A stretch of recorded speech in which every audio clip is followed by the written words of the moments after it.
Bienvenue dans Naître, le podcast où l'élan du cœur devient création. Ici, on parle de foi, de résilience, d'intuition, d'alignement, d'entrepreneuriat conscient. Tout ce qui veut naître en nous. Naître podcast du cœur à la matière. Je suis ravie de t'accueillir, Charlotte, pour ce podcast et pour ce premier épisode sur le podcast de Naître. Aujourd'hui, on va parler de comment créer sa vie, de tous les challenges qu'on peut avoir et de comment aller vers une vie épanouie, en tout cas de s'aligner. Donc, je suis ravie de t'accueillir. Donc, Charlotte, qui est experte en accompagnement des âmes pour les aider à se reconnecter à leurs désirs, à leurs rêves et transformer profondément leur vie. Donc, mindset coach et guide akashique. Donc, bienvenue à toi dans ce podcast. Euh, Merci Lauriane pour j'espère- l'invitation. Alors, je vais te poser une première question aujourd'hui. Je suis très contente de pouvoir entendre ton parcours avec tous les voyages que tu as faits et ce grand pas de changement de vie. Alors, qu'est-ce que toi, tu as osé créer dans ta vie? Euh, Quel a été le plus gros changement dans ta vie que tu as pu faire? Je pense que le plus gros changement, c'est quand j'ai tout quitté. C'est quand j'ai tout quitté en 2022. C'est un process qui a commencé en 2020, juste avant le confinement, où j'ai quitté mon job, mon CDI, mon job salarié, extrêmement bien payé, avec beaucoup d'avantages, mon conjoint avec qui j'étais depuis plus de 12 ans, mon appartement parisien dont j'étais propriétaire, et où j'ai fait un changement à 180 degrés dans ma vie, un changement radical. Waouh. Et ouais. Rétrospectivement, je me dis: «C'était pas le petit truc», tu sais? Tu changes une habitude, tu te mets au sport ou non, là, ça a été un balayage complet. Et ça a été quoi cet appel finalement profond pour plaquer? C'est venu de Je dirais, en fait, en pour 2000 ouais, je dirais, en fait, j'ai fait un burn-out. J'ai mon corps qui m'a dit: «Stop», concrètement, qui m'a cloué. Et au moment où j'ai fait ce burn-out, qui était juste avant le confinement, j'étais en train d'entamer des démarches pour changer d'entreprise, en me disant, «Dans mon entreprise, ça me convient pas, mes clients, ça se passe bien, mais j'aime pas ce que je fais». Enfin, je reportais vraiment, tu vois? Je reportais sur l'extérieur, en gros, ce qui allait pas dans ma vie.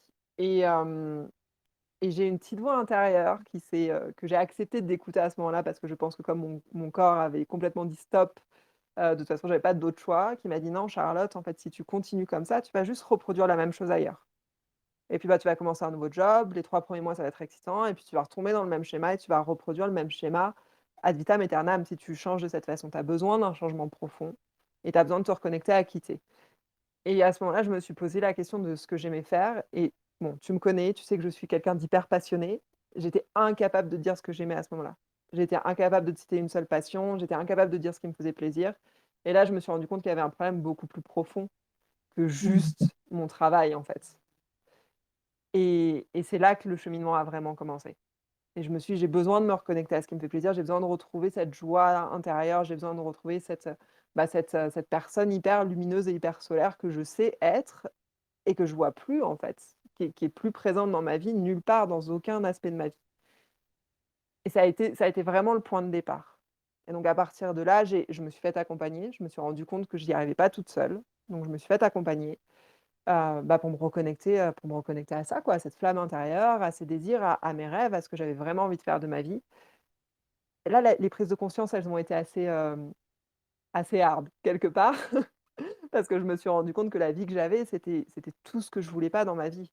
Moi, mmh, je rêvais d'une vie nomade, je rêvais d'une vie différente, je rêvais d'une vie, extraordinaire, je rêvais d'une vie en mouvement permanent, je rêvais de voyage et pas d'un CDI, d'être propriétaire, d'un appart avec un crédit à payer tous les mois, d'être dans une relation de couple où, bah, tu pars, 3 semaines en vacances par an ensemble et basta.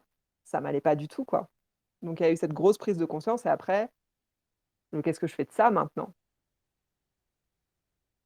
waouh. Donc OK. Donc, si je comprends bien, tu as eu un déclic, tu t'es fait accompagner aussi pour, vraiment ouais, revenir, à toi. c'est chouette de faire ce pas et d'oser se faire accompagner aussi. Parfois, on reste un petit peu dans notre, bulle et je vais te poser une petite question. Comment tu as su que c'était vraiment un appel du cœur? Est-ce que tu as quelque chose à nous partager là-dessus? Pourquoi tu as décidé de comment tu t'es dit: «OK, cette vie-là, finalement, elle est pas alignée, vraiment être nomade, je suis appelée par les voyages». Il y a eu est-ce que tu as voyagé étant enfant ou qu'est-ce qu'il y a eu vraiment? Pourquoi le cœur ici? Est-ce que tu saurais le qualifier, et nous dire d'où ça vient? Ouais, hem, la première chose que tu soulèves et que j'ai envie sur laquelle j'ai envie d'insister, c'est que si les personnes qui nous écoutent aujourd'hui, elles se retrouvent dans une situation où elles se sentent un peu perdues, qu'elles hésitent de surtout pas hésiter à te demander de l'aide. Parce que ça a été pour moi, ça a été un des plus grands challenges. J'ai grandi en étant quelqu'un d'extrêmement autonome, d'extrêmement indépendante et à jamais demander de l'aide à personne. Et en fait, je me suis rendu compte, j'ai pas demandé de l'aide tout de suite après mon burn-out et d'ailleurs j'ai refusé l'aide, qu'on me proposait. Et il y a un moment, je me suis rendu compte que toute seule, empêtrée dans mes propres schémas, tu vois? Et dans tout ce que j'avais mis comme barrière, j'étais pas capable de voir clairement. Et que j'avais besoin de quelqu'un d'extérieur qui puisse venir me poser les bonnes questions, mais qui puisse surtout venir tenir l'espace pour moi, où je puisse libérer ce qui avait besoin d'être libéré, où je puisse parler en toute vulnérabilité, où je puisse partager ce qui se passait réellement pour moi, hem, que j'avais jamais dit à personne, en fait. Et sans m'auto-flageller et me juger, ce que tu peux faire quand tu t'auto-accompagnes quelque part. Donc je veux vraiment insister là-dessus, sur c'est un grand pas, ça demande énormément de courage. Mais dans ces situations de transition, de changement où il y a des choses lourdes qui se passent, on se sent un peu perdu, de pas hésiter à demander de l'aide parce que parfois il y a des personnes qui sont juste, parfaites pour ce qu'on est en train de traverser et qui peuvent nous aider à gagner, je sais pas moi, 10 ans. Je pense que si j'avais fait ce travail toute seule, je serais encore coincée dans dans dans pas Mmh. mal de mes schémas, tu vois? Et pour répondre à ta deuxième question, moi, les voyages, ça a toujours été là. Depuis que je suis partie en crèche verte quand j'avais, 1 an. Et en fait, je suis jamais partie en voyage avec mes parents vraiment. On partait en vacances, pendant les vacances scolaires en France et cetera. Mais j'ai toujours des opportunités qui se sont présentées à moi depuis toute petite, où j'ai eu l'occasion de faire des colonies de vacances, où j'ai eu l'occasion de partir moi toute seule en backpack, de faire une mission humanitaire. Ça a toujours été extrêmement présent. Et je saurais même pas l'expliquer, en fait, c'est quelque chose de viscéral qui était là depuis ma naissance, tu Mmh. vois? J'avais 3 4 ans, je parlais de partir au Pérou. Personne de ma famille n'était jamais allé en Amérique latine, personne voyageait vraiment dans ma famille. C'était un appel viscéral. Et aujourd'hui, j'y vis, tu vois? Donc je me dis qu'il y a pas de il y a pas de hasard.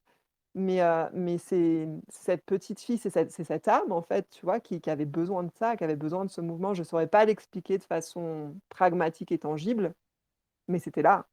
C'était là, ça a toujours été là. Ce que tu nous dis, c'est finalement, c'est d'écouter cette petite voix, quelque chose qui est pas explicable de façon pragmatique et tangible, mais quand on sent qu'on a un appel qui est là et parfois, effectivement, on est un peu perdu, on sait plus trop c'est quoi notre appel et c'est là où justement tu avais fait appel à quelqu'un. C'était des thérapeutes? Alors, j'ai vu je veux dénigrer aucune profession. J'ai vu une psy, ça m'a pas du tout convenu. Je l'ai vu 2 séances et en fait, je me suis rendu compte que la psy, elle allait vraiment chercher, les problématiques de mon passé pour expliquer mon présent, mais qu'il y avait aucune ouverture sur le futur.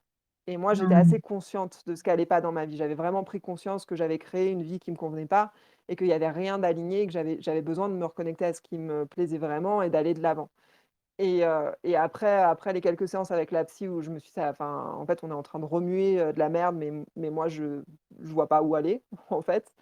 J'ai fait appel à une coach. J'ai fait appel à une coach qui est spécialisée et ça va te parler et je le savais pas à l'époque, mais qui est spécialisée qui travaille beaucoup avec les adultes autistes et multipotentiels, avec des TDAH et autres.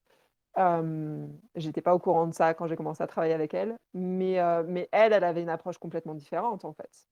Et elle a accueilli cette multitude de désirs et cette vision que j'avais, où une des premières choses qui est sortie, c'est que je voulais être coach, que je voulais être nomade, que je voulais travailler d'où je voulais, quand je voulais, partout dans le monde, que je voulais écrire, que je voulais, enregistrer des podcasts, qu'il y avait vraiment, que je voulais apporter ma contribution à l'humanité. Il y avait cette multitude et c'était pas, essayer de me mettre dans une case, tu vois? Et me dire: «Reviens à la réalité» et de resserrer, en fait, le champ des possibles. Et elle m'a vraiment permis d'ouvrir ce champ des possibles et de me dire: «OK, en fait, j'ai des rêves et je peux tous les réaliser.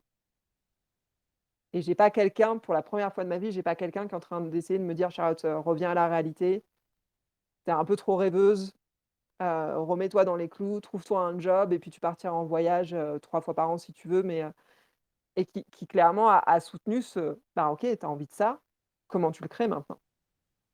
Mmh. Et en parlant du comment alors, quelle a été la suite pour toi une fois que tu as tout plaqué, j'entends? Où est-ce que tu as fini? Est-ce que tu peux nous en parler un petit peu, de ta route? Comment tu as poursuivi ta route? Évidemment. Le comment, en fait, j'ai tendance à dire que le comment, c'est pas trop notre business. Par contre, le comment les choses vont se mettre en place et comment elles vont se passer, c'est pas vraiment notre business. Par contre, c'est important, je pense, d'avoir une direction, de savoir où on a envie d'aller. Cette direction, elle peut évoluer, elle peut changer et de se dire: «OK, quelle est la plus petite chose que je peux faire aujourd'hui? Quel est le premier pas que je peux faire pour aller dans cette direction?» Et moi, le premier pas, c'était de me dire: «OK, aujourd'hui, là où il y a le plus de charge émotionnelle, où c'est le plus dur pour moi, c'est mon job. C'est mon job, je veux plus de ce job. Il me ronge, j'y pense sans arrêt, j'aime pas ça, enfin, c'est pas possible». Et je me suis dit: «OK, j'aime plus mon job, qu'est-ce que j'aurais envie de faire?» Il y a le coaching, il y a les neurosciences, le coaching qui sont arrivés assez rapidement, la physique quantique aussi, qui sont arrivés à moi et j'ai trouvé une formation en coaching, neurosciences et physique quantique. Ça a été bingo, je me suis dit: «OK, très bien, je m'inscris». Et ça a été juste le process, dans un premier temps, de me dire: «Comment je quitte mon job de la façon la plus saine possible pour moi, où ce soit le plus profitable pour moi et où il y ait pas trop d'impact pour l'entreprise non plus, pour pouvoir faire ma formation?» Et ça a été juste mon premier pas, ça a été ça. Donc je me suis inscrite à la formation, j'ai été reçue, j'ai quitté mon job, j'ai une rupture conventionnelle. Après, une fois que tu t'ouvres et que tu fais de la place, il y a d'autres choses qui arrivent à toi. Et donc là, il y a eu des petits signes, des coïncidences, tu vois, des choses qui sont venues et qui m'ont montré les autres choses dans ma vie, les autres domaines de ma vie où ça n'allait pas du tout. Et où j'avais de nouveau une nouvelle décision à prendre, un choix à faire. Donc après, ça a été le couple qui a été mis en avant. Ça a été: «OK, ça va pas dans ton couple, ça fait un moment que ça va plus». Hem Et il y a eu cette invitation à communiquer d'abord, à ouvrir un espace de communication. «OK, ça va pas entre nous, qu'est-ce qu'on fait?» Et ça a été assez drôle parce que je lui disais qu'on n'avait plus de projet, qu'on partageait plus de vision commune et que du coup, pour moi, c'était compliqué et quelques semaines après, il revient en me disant: «Bah, écoute, j'ai une opportunité de travail, au Canada. On peut déménager au Canada dans quelques mois». OK, c'est waouh! C'est quand même un gros changement de vie. Donc on déménage au Canada, ensemble et puis, ça se fait assez vite et moi, j'avais des choses de prévues, donc ça, c'était en septembre-octobre. J'avais des choses de prévues sur la fin d'année en Europe, qui étaient importantes pour moi et je lui dis: «OK, on déménage ensemble». Je devais y aller avec lui pour mon visa. Je devais rentrer sur le territoire en même temps que lui et je lui dis: «Bah, je reviens en Europe». En fait, lui revenait de toute façon pour les fêtes de fin d'année et on déménage officiellement en janvier ensemble au Canada, donc en janvier 2023. Sauf que quand je suis rentrée en Europe, je me retrouve à Barcelone, à faire une retraite dans la forêt à Barcelone, de cercles de femmes. Pareil, quelque chose qui arrive à moi, j'avais jamais entendu parler des cercles de femmes 3 mois avant, tu vois? Il y a cette retraite qui arrive un peu, quand tu crées de l'espace, il y a des choses qui arrivent à toi.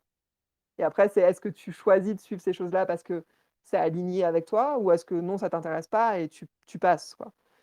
Et je fais cette retraite et en fait, je me rends compte que non, cette vie nomade, c'est vraiment ce que je veux, quoi. Enfin, que c'est viscéral pour moi, que j'ai besoin d'essayer ça, que c'est présent depuis toujours et que là, je l'ai verbalisé, à ce moment-là, ça fait 1 an, ouais, une bonne année que je l'ai verbalisé et que c'est quelque chose que j'ai envie d'expérimenter.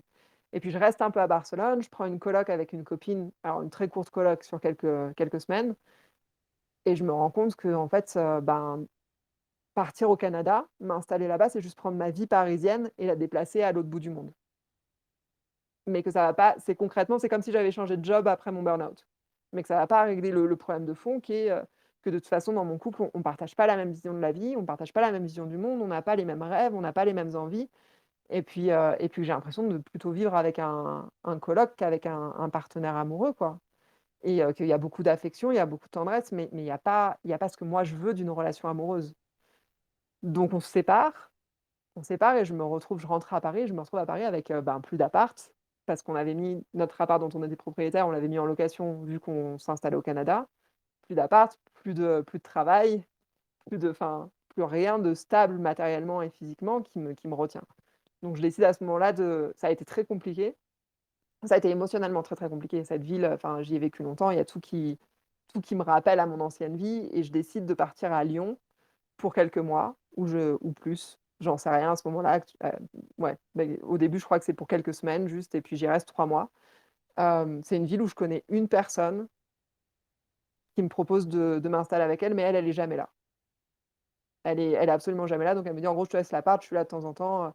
Je me dis: «OK, je démarre une nouvelle vie dans une ville que je connais pas, avec des gens que je connais pas et là-bas, je peux être qui je veux et ça va m'aider pour mon nouveau départ». Et tu vois, en arrivant à Lyon, je m'étais dit: «Non, là, j'ai quand même envie de repartir en Amérique latine». J'ai toujours eu un lien très, très fort avec l'Amérique latine. Je me dis: «J'ai envie de partir en Amérique latine» et j'avais tout qui bloquait. Les billets d'avion, il y avait rien qui était fluide. Et puis petit à petit, j'ai le Népal en étant, tiens d'ailleurs, j'avais pas fait gaffe, mais les petits drapeaux, j'ai le Népal qui vient à moi. Alors je commence à me balader dans la rue, tu vois? Et j'ai des devantures de boutiques où il y a marqué nomade, par exemple. Et puis, je passe devant un bateau sur la Saône où tu as des drapeaux népalais.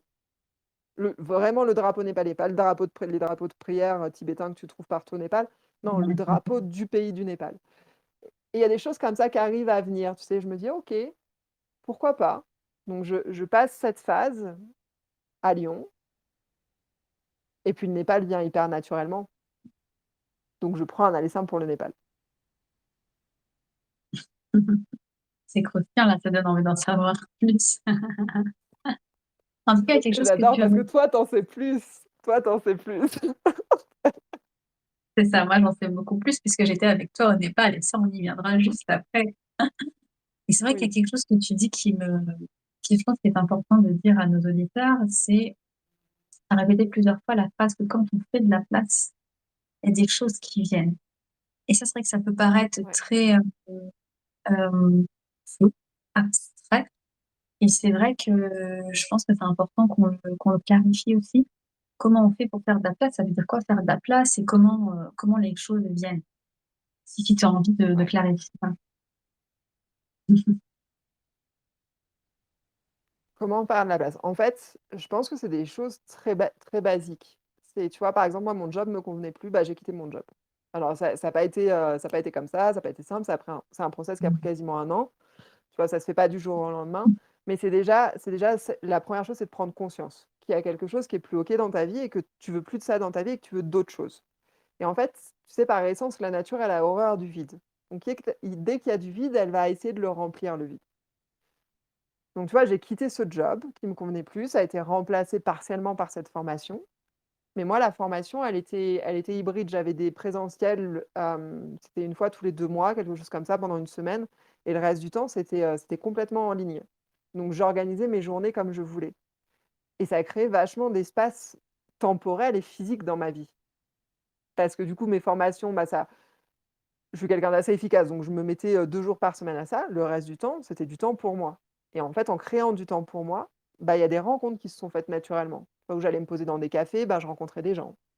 Heu, du coup, il y avait des opportunités qui se présentaient. Ah bah, tiens, il y a une retraite qui est, de yoga, par exemple, qui se profile à ces dates-là. Bah, avant, je l'aurais jamais fait parce que j'aurais dû poser des vacances, parce que c'était pas forcément à des moments qui étaient propices pour ça dans mon job. Là, comme je m'organisais quand je voulais comme je voulais, tant que ça tombait pas sur mes jours de formation en présentiel, bah, je pouvais faire ce que je voulais, en fait. Et ça a créé pour moi, ça a créé énormément de flexibilité et de liberté dans mon quotidien. De pouvoir m'organiser comme je voulais et tu vois? Et je le réalise maintenant, c'était déjà des prémices de cette vie nomade que j'ai maintenant où bah, j'avais beaucoup plus de flexibilité et d'espace pour faire des choses qui me plaisaient vraiment et du coup, pour me reconnecter à des choses qui me plaisaient vraiment et que j'avais complètement mis de côté. Donc créer de l'espace, je dirais, c'est pas forcément quitter son job et cetera, mais c'est peut-être de réserver des moments pour soi, où tu fais des choses qui te plaisent profondément, où tu amènes de la joie, où tu amènes du plaisir, de l'excitation, de la spontanéité, du fun. Et dans ces moments-là, où bah, forcément tu es en expansion quand tu es dans ces états-là, il y a des choses qui vont se présenter. Et après c'est pareil, il y a plein de choses qui me sont présentes à moi, enfin j'ai eu d'autres opportunités de job qui se sont présentées. Je me suis dit: «Non, non, ça c'est pas du tout aligné, j'en veux pas». Et après c'est une décision consciente du: «Est-ce que ça c'est quelque chose dont je veux dans ma vie?» C'est pas dire oui à tout non plus, même si ça peut être fun, pendant quelque temps, tu vois? Se dire: «Est-ce que ça c'est ce que je veux dans ma vie, oui ou non?» Et puis d'aller là où c'est le plus, enfin tu vois, de te réorienter, de créer ton propre chemin. C'est vrai que faire de l'espace, ça peut être sur différents points, oui, ça peut même être, par exemple, je sais pas, on n'a pas pardonné à quelqu'un depuis longtemps et ça reste et ça nous envie, ben, on va se délester de ça et du coup, on fait de l'espace pour qu'énergétiquement, l'univers nous envoie, d'autres opportunités plus alignées. Donc oui, faire de l'espace, ça peut être, comme tu dis, quitter son job, mais ça peut être aussi sur des petites choses, qui nous prennent de la place dans notre champ énergétique. Complètement. Et toi, c'est quelque chose que tu fais très bien d'ailleurs pour les personnes avec qui ça résonne plus à ce niveau-là, tu sais, faire de l'espace, c'est quand tu es tout le temps sous stress et en contraction, tu le sens dans ton corps, tu te sens petit, tu te sens renfermé, et cetera. Il suffit que tu t'assieds 3 minutes, que tu prennes de grandes et profondes inspirations-expirations et déjà tu sens qu'il y a quelque chose de plus grand qui s'ouvre, que ta respiration elle est plus ample et cetera. Ça, c'est déjà faire de l'espace. Ça, c'est déjà faire de Mmh. l'espace parce que quand tu es plus dans cette contraction, que ce soit quel que soit le niveau où tu te situes, et ben, il y a quelque chose qui s'ouvre, il y a plus de place pour faire rentrer du nouveau. Et oui, il y a plein de manières de faire de l'espace, effectivement. Ça peut être pardonner quelqu'un, on l'a dit, ça peut être quitter son job, des choses un peu plus, qui demandent un peu plus Et des d'engagement choses toutes petites. et des choses toutes petites. Et après, il y a beaucoup de pratiques aussi pour ça. C'est vrai que si on ne sait pas comment le faire seul, comme tu dis, ça peut être soit se reconnecter à une passion, danser, peindre, ou alors, faire appel à un thérapeute, ou alors, même danser, ça nous permet d'être dans l'instant présent, de lâcher les tensions, Ouais. faire du sport, randonner. En tout cas, voilà, il me Moi, semblait, je suis une, pertinent de remettre de la clarté sur, oui, comment ça et se passe. ouais, et je veux rebondir là-dessus. Moi, je suis pas une experte, je suis pas une experte du corps, comment dire? On va dire du travail avec le corps. Heu, mais en fait, je sais à quel point les choses ont besoin de passer par le corps aussi et à quel point on peut être, surtout dans nos sociétés, coincé dans notre mental, à essayer de tout analyser, à essayer de tout comprendre et cetera. Je sais à quel point c'est primordial, en fait, et c'est nécessaire de revenir au corps et de créer de l'espace dans le corps aussi, que ce soit par, oui, de la respiration, par de la danse, par du mouvement, par du yoga, peu importe, mais de revenir créer cet espace dans le corps et de revenir créer cette connexion au corps, c'est vraiment essentiel et je pense que c'est là où on a beaucoup de blocages dans notre société aussi, c'est qu'on se dissocie de notre corps et qu'on est très, très dans le mental et qu'on oublie, en fait, juste de ressentir ce qui se passe dans le corps et ça, c'est essentiel. C'est-à-dire que c'est un des points même les plus importants. Enfin, tu peux faire tout le travail mental que tu veux, si à un moment tu reviens pas au corps, il y aura quelque chose qui va bloquer. Oui, merci de le mentionner. On a beau travailler nos croyances limitantes, par exemple, effectivement, il y a un moment donné, il faut les ressentir, il faut que ça passe par le corps. Et ça, effectivement, c'est quelque chose que tu fais bien aussi avec tes accompagnements. Et je me souviens aussi, au Népal, parce que oui, Charlotte et moi, on s'est rencontrés au Népal et on va vous en parler juste après. Je me souviens d'un exercice que tu m'avais suggéré pour voir si une situation était alignée pour moi, c'est de mettre ma main sur mon bas-ventre, une autre sur mon cœur et je sais plus, peut-être après sur le front. Peut-être que tu peux nous C'est partager marrant que cette tu te souviennes idée? plus c'est marrant que tu te souviennes plus de de celui-là. Ouais, tu avais, je vais pas parler de la situation, elle t'appartient, enfin Mmh. voilà, mais tu avais une situation en tout cas qui était challengeante pour toi et tu savais pas quelle décision prendre. Et je t'ai invité à juste revenir à toi, à prendre de grandes et profondes inspirations, expirations, à revenir au corps et puis à te poser la question, en fait, à penser à cette décision et à te poser la question en posant d'abord les mains sur ta tête, sur ton front, dans l'espace du mental. D'abord sur le front et puis de voir ce qui venait.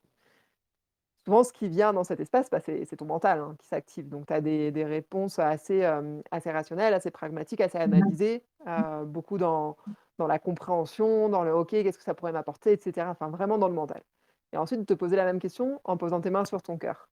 Puis de voir ce qui se passe à cet endroit-là, dans l'espace du cœur, si c'est puisque tu ressens en fait, si c'est contracté quand tu penses à cette situation, si ça s'ouvre, si c'est, et puis sans partager la situation, je sais que quand tu as posé tes mains sur ton cœur, tu m'as dit tout de suite: «Ah, il y a une contraction, j'ai envie de vomir». Je me sens nauséeuse, ça je me sens oppressée. Il y avait cette oppression qui C'est était là. possible. Et puis après la c'était oppression le mot. Et la troisième étape, c'est de te reposer cette question-là en posant les mains sur ton bas-ventre, donc au niveau sous le nombril, au niveau de l'utérus. Chez les femmes spécifiquement, l'utérus, c'est la base de notre énergie vitale, c'est notre espace de création, c'est là où on donne la vie, que ce soit biologique ou pas d'ailleurs, que ce soit nos projets et autres. Donc notre utérus, c'est cette force viscérale qui est là. qui sait pour nous. En général, quand ton cœur et ton utérus te disent quelque chose et que le mental, que ta tête te dit autre chose, j'aurais tendance à dire: «Suis ce que le cœur et l'utérus te disent», parce qu'eux, ils sont connectés à une sagesse beaucoup plus profonde. Ton mental, il essaye d'analyser, il essaye de fitter, il essaye de rentrer dans des conditionnements, dans un système qu'il connaît.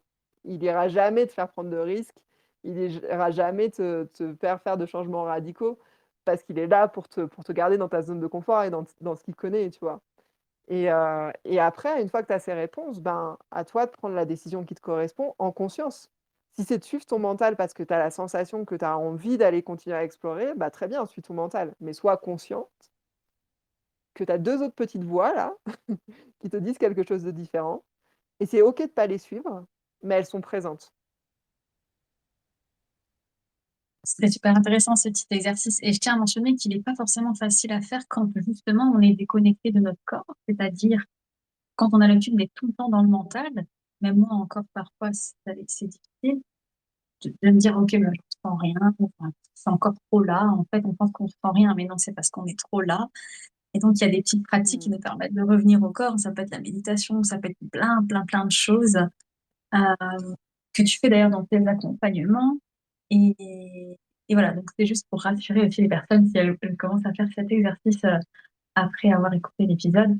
C'est OK au début de pas réussir à discerner, ce qu'on ressent, mais avec la pratique, on peut même faire des petits exercices pratiques, par exemple, une situation qu'on sait qu'on n'aime pas cette situation ou un légume qu'on n'aime pas, par exemple, c'est juste d'essayer de ressentir, qu'est-ce qui se passe dans mon corps quand, j'écoute cette musique que j'aime pas ou ces légumes que j'aime pas et voir ce que ça fait dans notre corps. Ça Ouais. nous permet de voilà, moi, c'était comme ça que je faisais, mais il y a encore d'autres moyens pour se connecter au corps. Il y en a plein, on pourrait en parler pendant des heures et des heures. Moi, ce que j'ai envie Mmh de dire, c'est de le voir comme un jeu, en fait. C'est de pas se mettre de mh. pression, de pas se mettre de jugement, c'est quand on a été déconnecté pendant longtemps de notre corps, la reconnexion parfois elle peut prendre du temps. On a l'impression de ne pas sentir, de pas entendre, de pas percevoir. C'est pas vrai, c'est juste qu'on a mis des couches et ces couches, on a besoin de les enlever une par une et parfois ça va vite, parfois ça prend du temps. Dans ce processus en fait de connaissance de soi, de reconnexion à soi, moi je dirais c'est beaucoup de douceur, beaucoup d'autocompassion, de non-jugement, de bienveillance envers soi-même et puis du jeu. En fait, le jeu, ça quand il y a pas d'enjeu, justement, qu'il y a pas d'objectif, qu'il y a pas quelque chose de, tu vois, de vraiment, stressant, qu'il y a pas d'attente de résultat quelque part et qu'on le prend comme un jeu, ben, tout se fait beaucoup plus facilement et puis avec plus Voilà, de voilà. plaisir et puis avec plus de joie. Moi, j'ai envie de ouais, la vie est un jeu. Moi, j'ai envie d'inviter à ça. De vraiment le prendre comme un jeu et pas comme une pratique, rigoureuse sur laquelle on doit être super, assidu et cetera, mais vraiment de s'amuser avec ça. Ça, c'est vraiment s'il y a quelque chose sur lequel j'ai envie d'insister, c'est ça parce que ça rend la vie vachement plus légère, quoi et on a besoin de légèreté, je pense, dans ce monde. Mmh.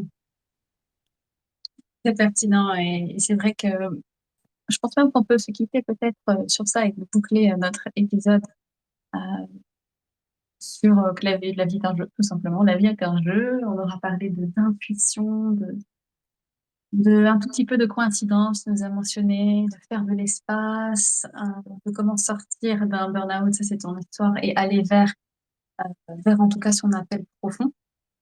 Tu nous as parlé de tes expérimentations, de tes différentes étapes, du Népal un petit peu, donc là on s'est rencontrés et je pense qu'on va dans le prochain épisode justement commencer à parler de cette aventure-là, de ce qui s'est passé pour toi au Népal, et peut-être que tu as envie de nous partager, quelques brides de ce qui s'est passé pour toi ou en tout cas, ce que tu auras envie de nous partager sur le Népal. Est-ce que tu as un mot même ou ouais, On fait un petit teasing? c'est ça, pour en faire un petit teasing. On va faire un petit teasing. Je te disais, en début d'épisode que le plus gros challenge de ma vie, ça a été, je pense que ça a été la plus grosse décision et le changement, ça a été cette décision de quitter mon job, de quitter mon mec, mon appart, la vie que j'avais, ma vie parfaite de trentenaire parisienne en tout point. Je pense que le second plus gros challenge que j'ai vécu, en tout cas ces dernières années, ça a été de me choisir suite à ce qui s'est passé au Népal, suite à une situation extrêmement challengeante que j'ai vécue.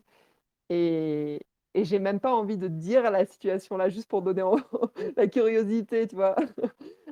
Mais en gros, j'ai une situation qui a qui m'a amené à un choix qui a été de soit je en fait, est-ce que je repars dans la vie que j'avais avant ou pas? Ouais. On a Et envie je de pense que ça a savoir. été un des choix les plus difficiles. Je pense que ça a été un des choix les plus difficiles que j'ai eu après la décision de tout quitter. C'est est-ce que je retourne à ma vie d'avant ou est-ce que je fais un acte de foi et je continue à avancer? La Moi, suite au prochain j'imagine que épisode. c'est ça, et j'imagine que la réponse à ma prochaine question, qui était, qu'est-ce que tu dirais à quelqu'un qui sent un appel et qui n'ose pas, y aller, qui n'ose pas y répondre? Est-ce que ce serait pas d'avoir la foi? Moi, j'ai parce que je vois de l'autre côté du miroir, j'ai envie de dire: «Écoute-le cet appel». Si tu as un appel vraiment profond qui est là et encore plus si tu ne sais pas d'où il vient, écoute-le. Écoute-le parce qu'il vient d'un espace beaucoup plus grand et que souvent c'est la voix de ton âme qui te parle. Et après il y a, pour les personnes en résistance, il y a une question que j'ai envie de poser parce que quoi quelle que soit la décision en fait qu'on prend, quelle que soit la vie qu'on vive, il y a toujours un prix à payer en fait à nos décisions, à nos choix. Il y a un prix à payer à rester dans le confort, il y a un prix à payer à changer de vie, il y a un prix à payer à écouter nos rêves. Moi, j'ai envie de te poser la question, qu'est-ce que tu as à perdre en fait à suivre cet appel? Et qu'est-ce que tu as à perdre à ne pas le suivre? Et après tu prends une décision en conscience, tu balances là où c'est le plus fort émotionnellement pour toi et tu prends ta décision consciemment. Suivre cet appel ou ne pas suivre cet appel? Avoir la À quel foi. prix? Ouais, exactement, exactement. Mmh. Merci Charlotte pour, ce magnifique épisode sur, tout ce que tu nous as partagé sur ton expérience, comment oser créer sa vie avec tous les challenges qu'on peut imaginer, et je te dis, à bientôt pour le prochain épisode où justement on parlera de ton voyage au Népal, de ce grand pas que tu as fait de Paris salarié au Népal nomade, et avec tous les sacrés challenges, qu'on a envie que tu nous partages. Et donc, je te dis à bientôt pour le prochain épisode. Merci d'avoir écouté Naître Podcast. Si cet épisode a fait résonner quelque chose en toi, abonne-toi, partage-le à quelqu'un qui ose créer autrement. À bientôt pour laisser naître ce qui t'appelle, du cœur à la matière.